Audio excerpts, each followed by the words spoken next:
जय सदाशिव।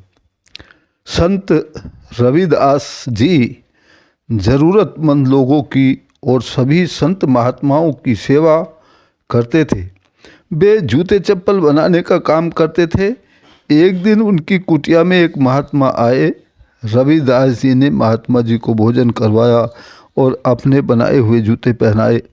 इस निस्वार्थ सेवा और प्रेम से प्रसन्न होकर महात्मा जी ने संत श्री को एक पारस पत्थर दिया। इस पत्थर को जैसे ही लोहे के औजारों पर लगाया तो वे सभी सोने के हो गए। रविदास जी इससे दुखी हो गए और उन्होंने वह पत्थर लेने से मना कर दिया। उन्होंने कहा कि अब मैं सोने के इन औजारों से जूते चप्पल कैसे बनाऊंगा। महात्मा जी ने रविदास से कहा, इस पत्थर से तुम बहुत धनवान बन सकते हो। तुम्हें कभी भी धन की कमी का सामना नहीं करना पड़ेगा। धन आने के बाद तुम्हें जूते चप्पल बनाने की भी कोई ज़रूरत नहीं पड़ेगी। तुम धन से दूसरों की मदद भी कर सकते हो। जब चाहो इसका उपयोग कर लेना। ये कहकर महात्मा जी ने पारस पत्थर उसी कुटिया में एक जगह सुरक्षित रख दिया और वहाँ से चले गए। करीब 1 साल के बाद फिर से वही महात्मा जी संत रविदास जी की कुटिया में पहुँचे। उन्होंने देखा कि रविदास और कुटिया की हालत वैसी ही बनी है जैसी पिछले साल थी। उन्होंने हैरान होकर पूछा कि वह पारस पत्थर कहाँ है। संत रविदास जी ने कहा, वह पत्थर तो वहीं होगा जहाँ आपने रखा था।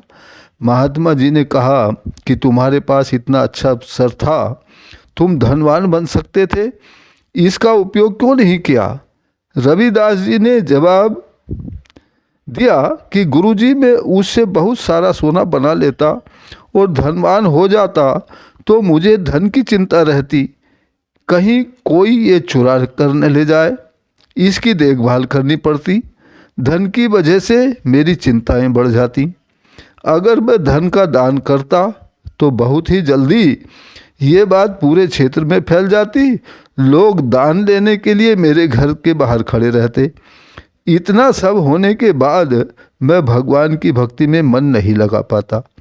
मैं तो जूते बनाने के काम से ही प्रसन्न हूँ, क्योंकि इस काम से मेरे खाने पीने की पर्याप्त व्यवस्था हो जाती है और बाकी समय में मैं भक्ति कर लेता हूँ। अगर धनी हो जाता और प्रसिद्धि मिल जाती तो मेरे जीवन की शांति खत्म हो जाती। मुझे तो जीवन में शांति चाहिए, क्योंकि मैं भक्ति कर सकूं। इसी वजह से मैंने पारस पत्थर का उपयोग नहीं किया। इस प्रसंग से हमें यह सीख मिलती है कि अगर हमारा मन अशांत रहेगा तो हम भक्ति नहीं कर सकते। इसलिए ऐसे कामों से बचना चाहिए जिससे हमारी चिंताएं बढ़ती हों। तभी हम सुखी रह सकते हैं और पूरी एकाग्रता के साथ भगवान का स्मरण कर सकते हैं। जय सदाशिव।